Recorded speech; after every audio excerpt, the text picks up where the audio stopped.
ये एग्जाम्पल करते हैं। एक symmetrical star shaped conducting wire है, ठीक है, उसमें करंट आई फ्लो कर रहा है और इस स्टार के जो दोनों एंड पॉइंट्स हैं, है ना, उसके बीच में डिस्टेंस दे रखा है 4a। मैग्नेटिक फील्ड पूछा है इसके सेंटर में, ठीक।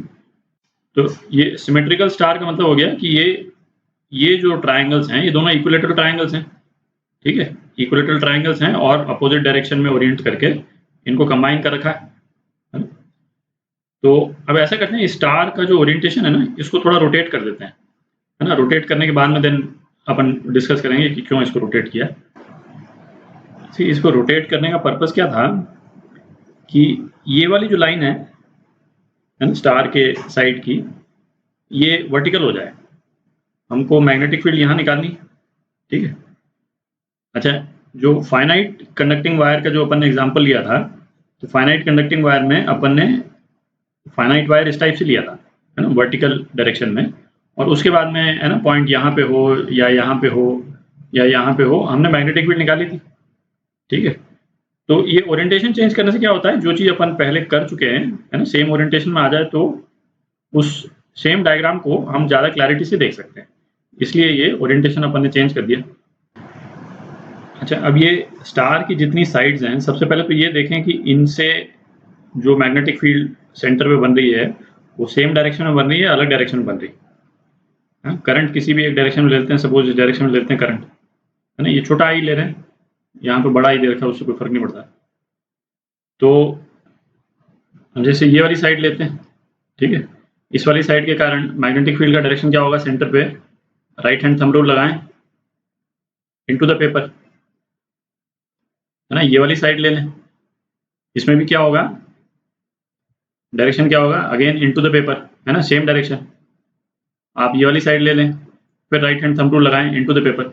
तो ये तो क्लियर है कि जितनी साइड्स हैं उनके कारण जो मैग्नेटिक फील्ड का डायरेक्शन होगा सेंटर में, वो इनटू द पेपर होगा, ठीक है।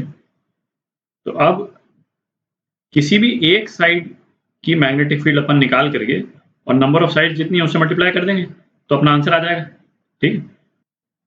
क्योंकि जितनी साइड्स हैं हर एक साइड की लेंथ तो सेम ही है, ठीक है, लेंथ भी सेम है और इस पॉइंट के रेस्पेक्ट में सिमेट्रिकली प्लेस्ड है, ठीक है।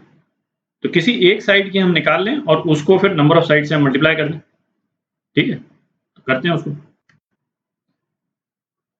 तो हम ये वाली साइड ले रहे हैं, यहाँ से यहाँ तक, है ना, ये वाली साइड ले रहे हैं। तो पहले तो इसको एक्सटेंड कर देते हैं परपेंडिकुलर डिस्टेंस निकालने के लिए। ये अपन एक्सटेंड कर दिया, ठीक है। परपेंडिकुलर डिस्टेंस क्या हो गया, ये परपेंडिकुलर डिस्टेंस हो गया, इसको हम r बोल देते हैं, ठीक है। और फिर हमको दो एंगल चाहिए, है ना, एक तो ये वाला एंगल चाहिए, ठीक है, और ये एंगल जो अपन ने फाइनाइट कंडक्टर वाला केस किया था, इस एंगल को हम α2 बोलते थे, ठीक है। और दूसरा हमको ये वाला एंगल चाहिए,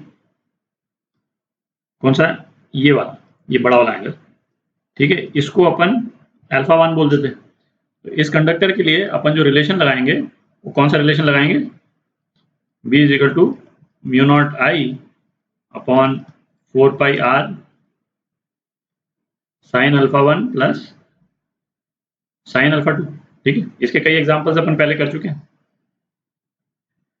अच्छा, अब पहले तो α1 α2 का मतलब साइन देख लेते हैं, ठीक है। तो परपेंडिकुलर जो कॉर्ड है ना, परपेंडिकुलर डिस्टेंस वाला कॉर्ड, उसके नीचे यदि α1 हो तो पॉजिटिव होता है, ठीक है। तो α1 तो पॉजिटिव हो गया, और α2 पॉजिटिव कब होता था, जब इस कॉर्ड के ऊपर होता था, बट इस केस में कॉर्ड के नीचे है। तो मैग्नेटिक फील्ड का रिलेशन क्या आ जाएगा, μ0I by 4πr sin α1 minus sin α2, ठीक है। ये तो साइन हो गया। अब α1 और α2 की वैल्यूज निकालते हैं। अब α1 के लिए आप यदि ये वाला ट्रायंगल देखें, ये वाला ट्रायंगल, ठीक है, तो ये टोटल एंगल कितना है, ये टोटल एंगल 60 डिग्री है, ठीक है।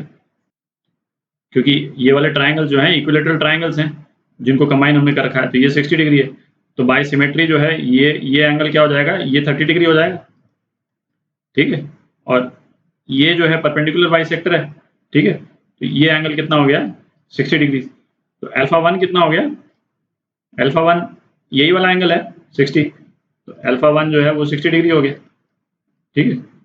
अल्फा 2 कितना होगा, बेसिकली ये वाला ट्राइंगल है, मैं इसको मिटा करके दोबारा बनाता हूँ, ये वाला ट्राइंगल, ये इक्विलेटरल ट्राइंगल है, अगेन सिमेट्री के कारण, ठीक है।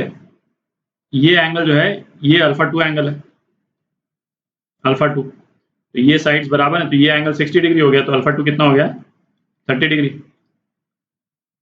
अल्फा 2 30 डिग्री, ठीक है। अब हमको आर निकालना रह गया, ठीक है।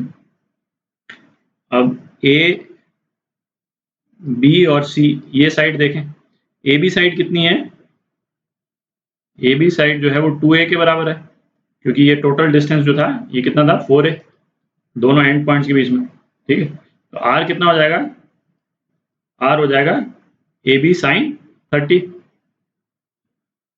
ए बी साइन 30, तो कितना मतलब हो गया 2a इंटू 1/2, आर कितना a के बराबर हो गया, ठीक है। अब हम वैल्यू डाल देते हैं, ये b हम एक साइड की निकाल रहे हैं, केवल इस वाली साइड की, ठीक है। तो b आपका आ जाएगा म्यू नॉट आई अपॉन 4πa √3/2 माइनस 1/2, ठीक है। तो ये एक साइड की मैग्नेटिक फील्ड हो गई।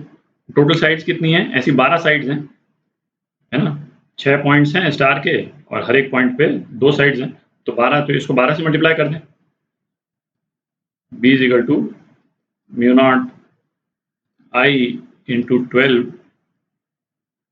√3 माइनस 1 अपॉन 2 अपॉन 4πa, ठीक है।